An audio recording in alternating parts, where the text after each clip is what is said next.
Hello vlog, welcome to my guys. For today's video, ako What the f?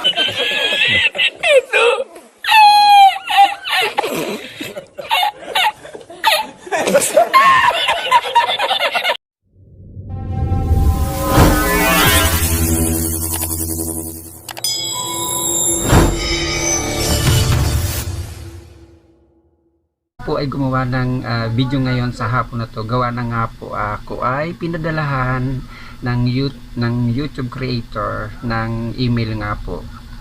About nga po pala sa bagong policy ng YouTube ngayon.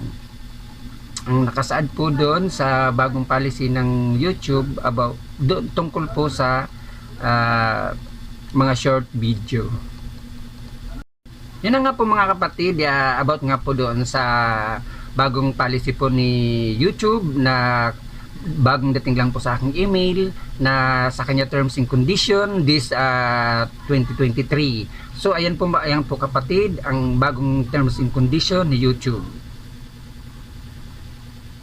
About nga po doon sa mga short video na atin pong mga ina-upload dito sa ating YouTube channel, na magkakaroon na po tayo ng sharing o magkakaroon na rin po tayo ng parte na makuha rin po natin doon ang ating revenue sa ating mga short video. Yan po ay magsisimula starting this February 1. Kailangan po natin may accept na po ang terms and condition ni YouTube. Ang sabi nga po pala dito ni YouTube, to starting earning from short ad revenue sharing beginning February 1, 2003, you need to accept new terms before then. If accepted after February date you accept, to continue monetizing as a part of a YouTube partner program, you will be to accept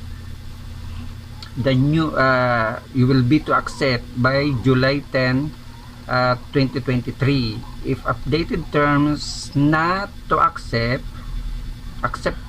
you will your YouTube program.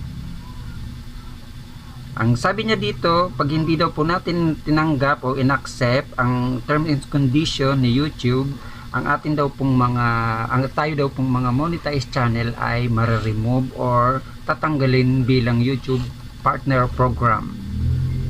Ito po ang email niya sa akin, mga kapwa ko small YouTuber.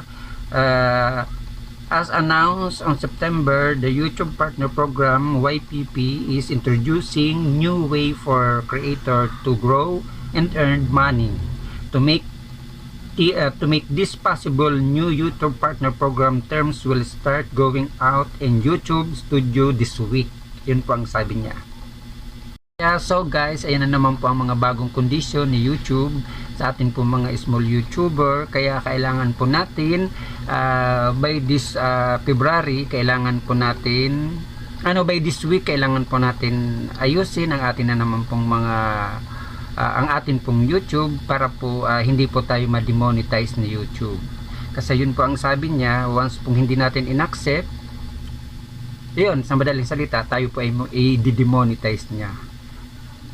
Kaya panibago na naman po natin sakit ng ulo. Sa katulad ko po, panibago ko na naman sakit ng ulo. Siyempre hindi naman po ako kagalingan talaga dito sa mundo ng YouTube.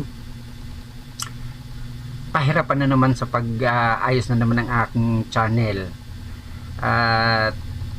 Sa madaling salita nga po mga kapatid, habang tumatagal, hinihigpitan po tayo ng hinihigpitan ni YouTube. Kasi syempre marami rin tayong mga nababiolate or mga ginagawa sa atin mga YouTube na hindi rin dapat natin i-upload o hindi natin gawin na video, lalo na po yung pagkukuha natin ng mga hindi sarili natin video or mag-re-upload po tayo. Kailangan po talaga yung ating sariling video at yung talagang gawa po natin at yung tayo po ang naghirap ng video ngayon. Kaya bago natin i-upload mga kapatid, kaya siguro po si YouTube ay naghihigpit na ng todo. Hindi po katulad ng mga noon, ng unang pasok lang po dito sa mundo ng YouTube ay hindi po masyadong kahigpitan. Ngayon na 2023, panibagong panibagong patakaran na naman ni YouTube na para maayos natin ang ating mga YouTube channel at para makagawa naman tayo siguro ng mga bagong magagandang mga video na sariling gawa natin mga kapatid. Kaya payo ko dyan mga kapatid sa mga kapwa ko small YouTuber na nag-upload, kailangan po natin ayusin po ang ating YouTube channel bago po kailangan po natin ayusin ang ating YouTube channel bago po mag July 10, 2023. Kasi once pong hindi nga po natin inayos at hindi po natin inaccept ang terms and condition na bago pong ilinabas ni YouTube, yun po, paulit-ulit ko pong sinasabi, na madaling salita, i-demonetize tayo ni YouTube. Kasi yun nga po mga kapatid, itong kanina lang pong tanghali dumating po tong email sa akin ni YouTube na doon nga po sa bagong policy niya sa terms and condition na bago niya na naman na patakaran ngayong 2023 na kailangan natin i-accept, kailangan natin ayusin natin mga YouTube channel. Mga kapatid, dito ko na lang po tatapusin ang aking maiksing bidyong to. At isang mapagpalang hapon po sa atin lahat. So bago ko nga po pala kalimutan mga kapatid, huwag niyo pong kalimutan na i-subscribe ang aking YouTube channel, Ricky Oragon Vlog.